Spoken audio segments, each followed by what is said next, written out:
Guatanegui con soup, luli pati, luli pa mi, sopa de caracol. Ya, ya, ya. Añaraco pegaré. Ugh. ¿Cómo está? ¿Cómo está?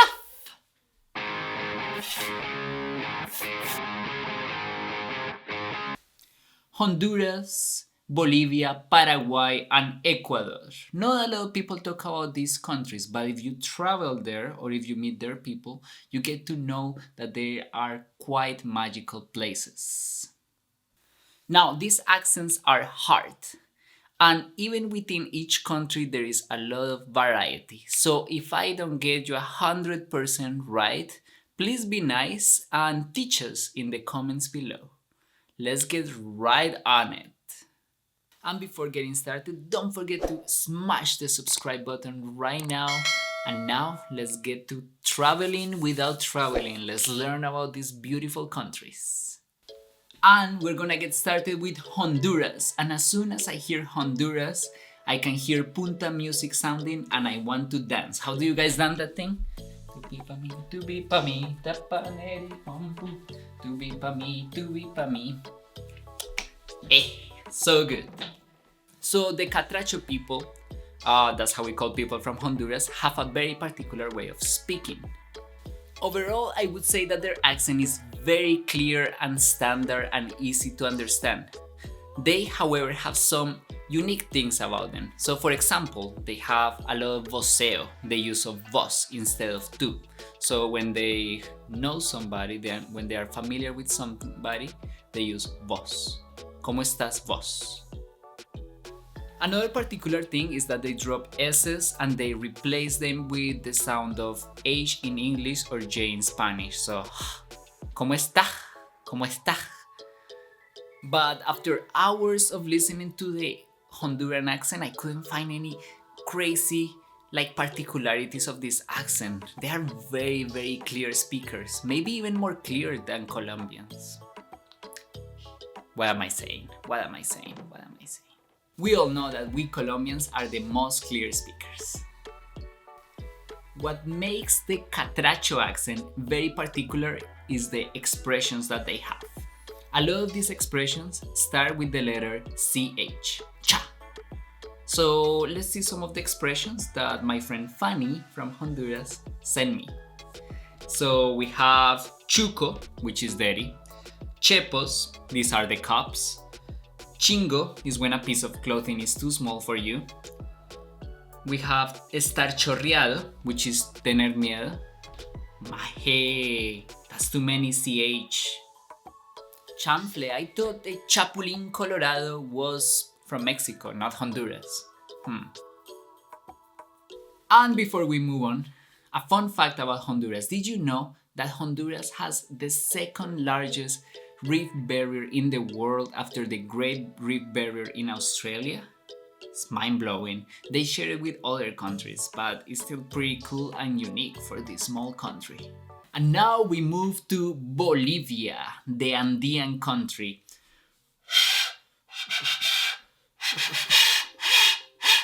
I wish I could place this that I got in Bolivia, but I can never make it to make a sound. Can you guys teach me how?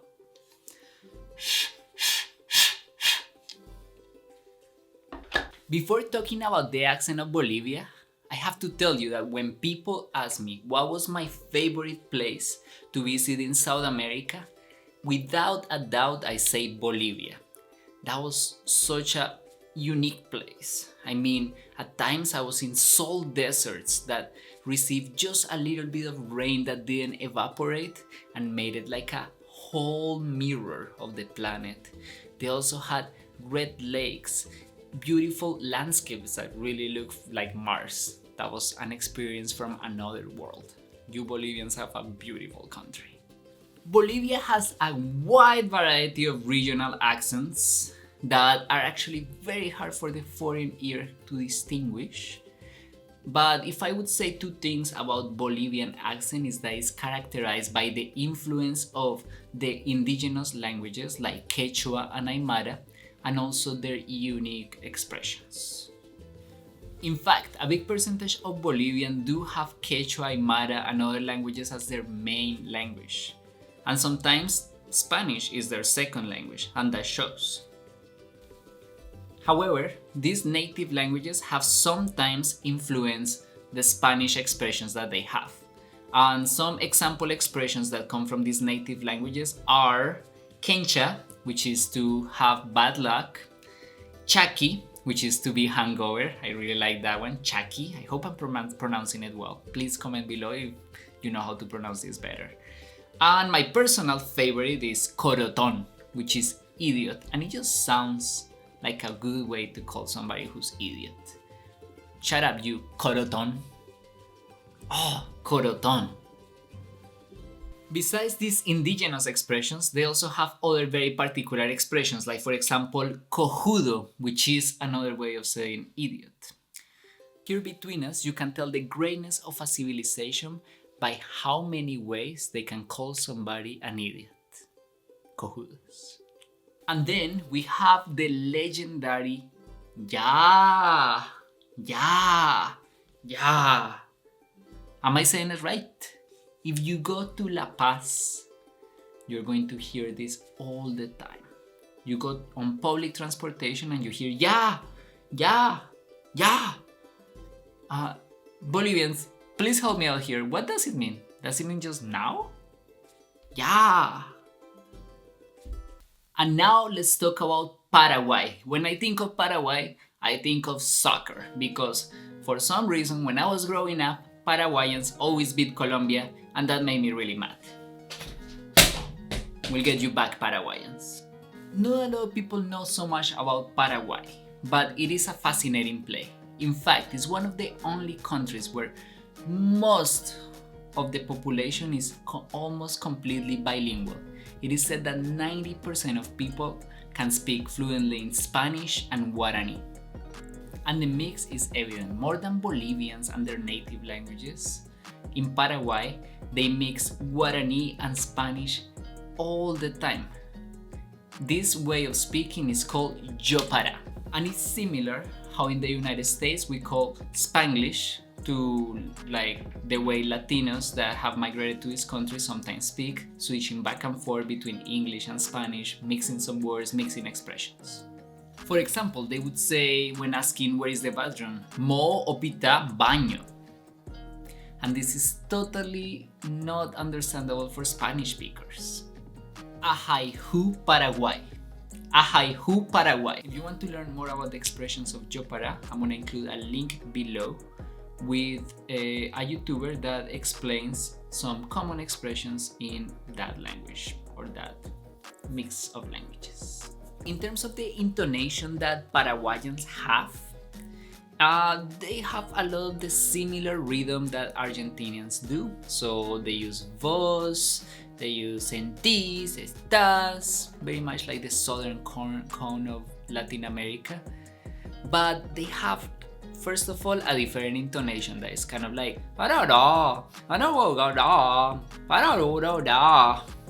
and maybe comes from Guarani.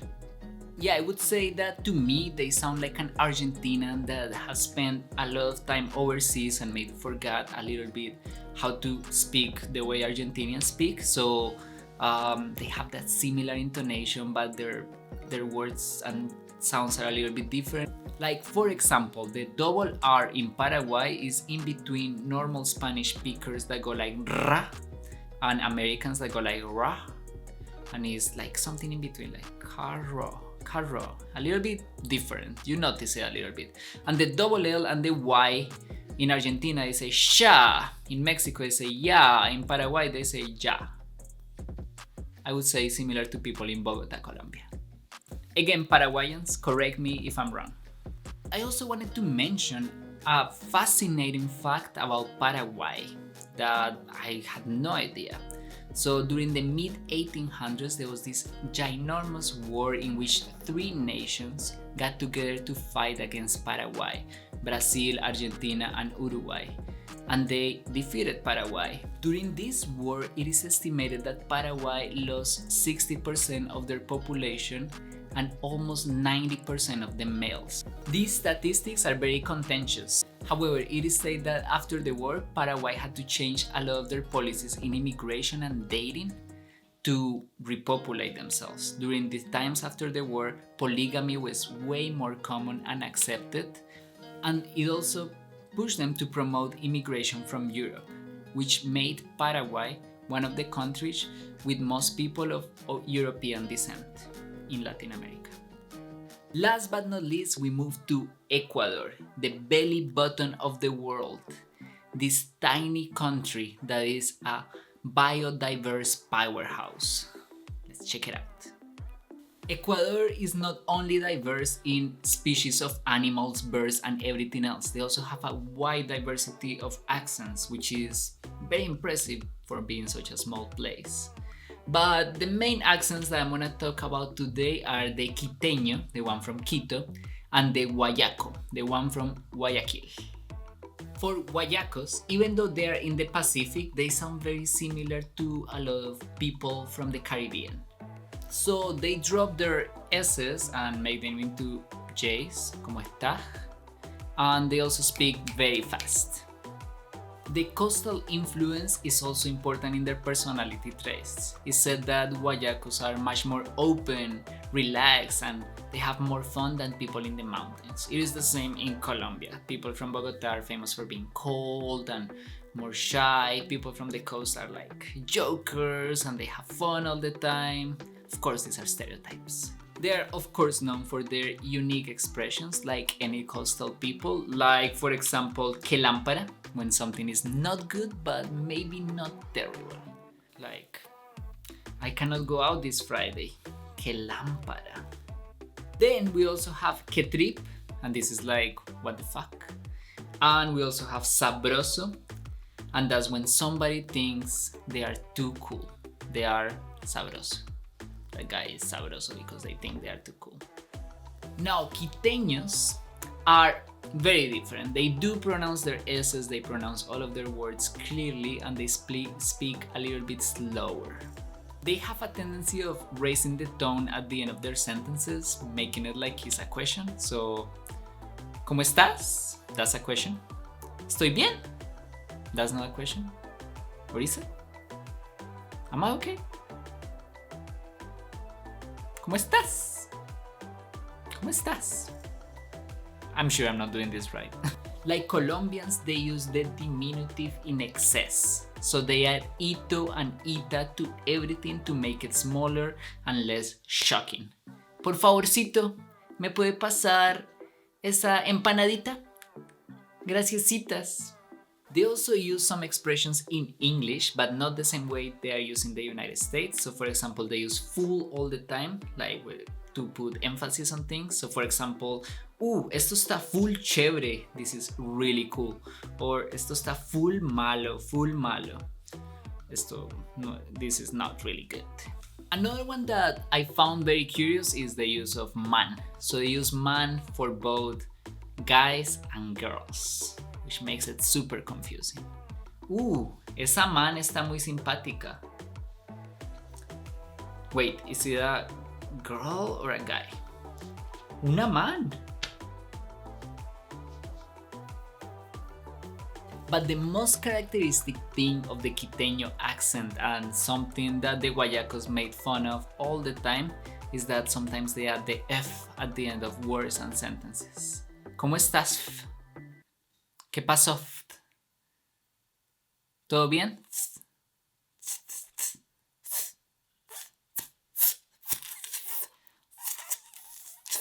There you have it.